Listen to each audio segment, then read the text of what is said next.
Hi friends, good morning to all. இந்த வீடியோவில் நம்ம என்ன பார்க்க போகிறோன்னா, நம்ம ஒரு லேப்டாப் இல்லை டெஸ்க்டாப் இருக்குது.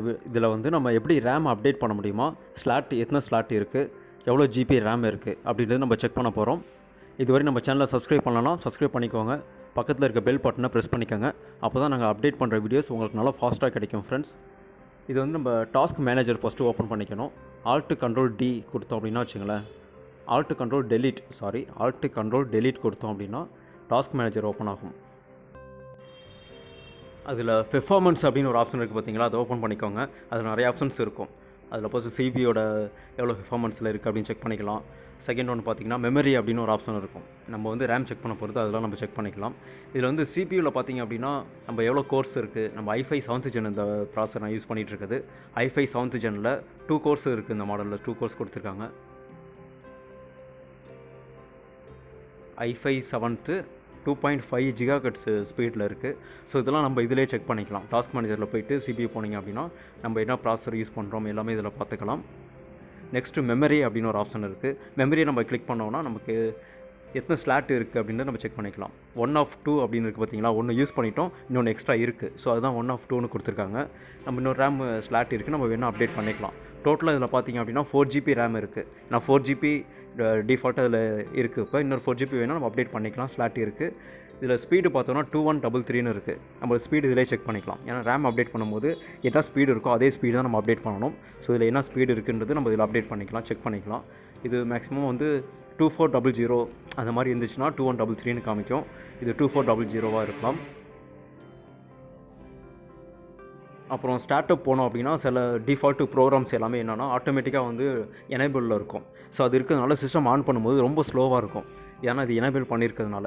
ஸோ சில ப்ரோக்ராம் பார்த்திங்க எது தேவையில்லை அப்படின்னு பார்த்துட்டு நம்ம வந்து டிசேபிள் பண்ணி வச்சுக்கணும். இதுலேயே நம்ம அந்த ஆப்ஷன்ஸ் போய் பண்ணிக்கலாம். தேவையில்லாத சாஃப்ட்வேர்ஸ் பாருங்கள். இப்போ வந்து ஒன் ட்ரைவ் இருக்குது, அது ஆட்டோமேட்டிக்காக வந்து பேக்ரவுண்டில் ரொட்டேட் ஆகிட்டே இருக்கும், ஒர்க் ஆகிட்டே இருக்கும். ஸோ அதனால் வந்து அதை வந்து டிசேபிள் பண்ணி வச்சுக்கலாம். இது மாதிரி நம்ம பார்த்துட்டு தேவையில்லாத சாஃப்ட்வேர்ஸை வந்து டிசேபிள் பண்ணி வச்சுக்கோங்க. ஏன்னா நம்ம லேப்டாப் ஆன் பண்ணோன்னே இந்த ப்ராசஸ்லாம் ஆட்டோமேட்டிக்காக நடக்கும். அதை வந்து நம்ம ஸ்டாப் பண்ணி வச்சுக்கலாம். அப்புறம் ப்ராசஸ் அப்படின்னு இருக்கிறதுல வந்து நம்ம இப்போ லைவாக நம்ம என்னென்ன சாஃப்ட்வேர் ஒர்க் பண்ணிகிட்டு இருக்கோமோ அது எல்லாமே ஷோவாகும். நம்ம வந்து ஒவ்வொரு சாஃப்ட்வேர்ஸாக ஓப்பன் பண்ணி நம்ம க்ளோஸ் பண்ணுறதுக்கு இதிலே போய்ட்டு நம்ம வந்து ஒவ்வொன்றா கிளிக் பண்ணி என் டாஸ்க் கொடுத்தோம்னா எல்லாமே டெலீட் ஆகிரும். எல்லாமே வந்து அந்த டேப் க்ளோஸ் ஆகிரும். ஸோ அது மாதிரி நம்ம க்ளோஸ் பண்ணிக்கலாம்.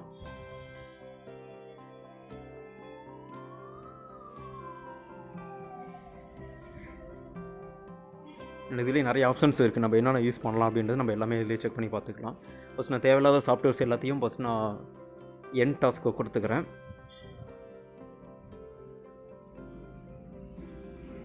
மைக்ரோசாஃப்ட் எட்ஜ் ஆல்ரெடி ஓப்பன் பண்ணியிருந்தேன், அதையுமே என் டாஸ்க்கு கொடுத்துக்கிறேன். க்ரோம் ஓப்பன் பண்ணியிருந்தேன், அதையும் என் டாஸ்க் கொடுத்துருக்கேன். இது வந்து நம்ம ஓப்பன் பண்ணுற ஃபைல் அது வந்து ரெஜிஸ்டர் பண்ணால் தான் ஓப்பன் ஆகும். ஸோ டாஸ்க் மேனேஜர் அது ஓப்பன் பண்ணோம்னா இதுவே க்ளோஸ் ஆகிரும். ஸோ அதனால் அதை பண்ணல. கீழே ஒரு சில ப்ரோக்ராம்ஸ் இருக்குது, அதையும் நம்ம கிளிக் பண்ணி என் டாஸ்க் பண்ணிக்கலாம். ஸோ இது மாதிரி தான் நமக்கு வந்து எந்த தேவையில்லையோ அதை கிளிக் பண்ணி என் டாஸ்க் பண்ணோம் அப்படின்னா அந்த டேப் வந்து நம்ம க்ளோஸ் ஆகிரும். ஸோ இது யூஸ் பண்ணி நம்ம பண்ணிக்கலாம்.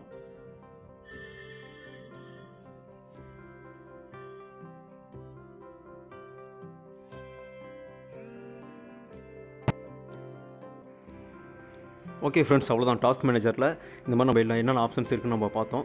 நெக்ஸ்ட் வந்து நமக்கு டெம்பரரி ஃபைல்ஸ் வந்து நிறையா இருக்கும் நம்ம லேப்டாப்பில், டெஸ்க்டாப்பில்.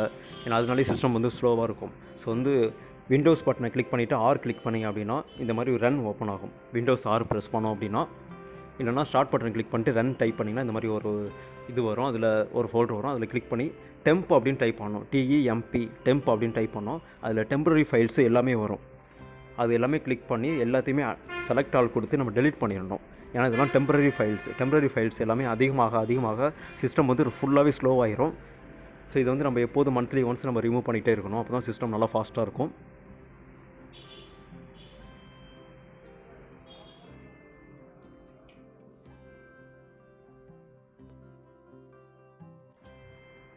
இப்போ நம்ம டெம்ப் போட்டது மாதிரி அதுக்கு ஃபஸ்ட்லேயும் லாஸ்ட்லேயும் பர்சன்டேஜை போட்டுக்கணும். அது மாதிரி போட்டு நெக்ஸ்ட்டு கொடுத்தோம் அப்படின்னா வச்சுங்களேன், அதுலேயும் நிறையா ஃபைல்ஸ் வரும். அதையும் நம்ம செலக்ட் ஆல் கொடுத்து எல்லாத்தையும் டெலீட் பண்ணிக்கோங்க. இதுவும் தேவையில்லாத அன்வான்ட் ஃபைல்ஸ் தான். டெம்பரரி ஃபைல்ஸ் எல்லாத்தையும் நம்ம ரிமூவ் பண்ணிவிட்டு யூஸ் பண்ணுறப்போ சிஸ்டம் நல்லா ஃபாஸ்ட்டாக இருக்கும். ஸோ இதையும் ஃபாலோ பண்ணிக்கோங்க. மந்த்லி ஒன்ஸ் இல்லை 2 month ஒன்ஸ் நம்ம வந்து டெம்பரரி ஃபைல்ஸ் எல்லாத்தையும் நம்ம ரிமூவ் பண்ணிக்கிறது ரொம்ப நல்லது. அப்போ தான் சிஸ்டம் நல்லா ஃபாஸ்ட்டாக இருக்கும். இல்லை ஒரு சில ஃபைல்ஸ் வந்து ரிமூவ் ஆகாது.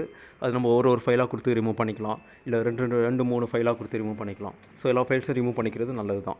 ஒரு சில ஃபைல்ஸ் ரிமூவ் ஆகாது, அதனால் வரி பண்ண தேவையில்ல. அதை விட்டுட்டு நம்ம நெக்ஸ்ட்டு நம்ம என்ன ப்ராசஸ் அப்படின்னு பார்க்கலாம்.